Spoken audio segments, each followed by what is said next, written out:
કોલી ગોગાદેવ ખાતે નવી બસ ચાલુ થતાં ગ્રામજનોમાં ઉત્સાહ જોવા મળ્યો।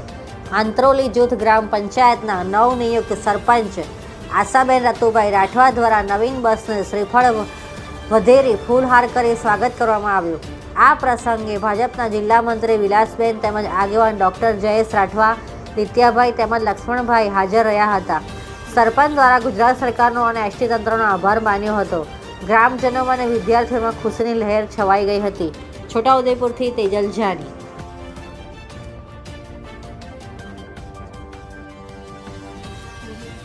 છોટાઉદેપુરથી કોલી ગોગાદેવનું નવી બસનું ઉદ્ઘાટન કરી આજ ગ્રામજનો અને વિદ્યાર્થી મિત્રોને ખૂબ જ આનંદ અનુભવે છે। હું છોટાઉદેપુર અત્રોલી જૂથ ગ્રામ પંચાયતના સરપંચ આશાબેન રતુભાઈ રાઠવા।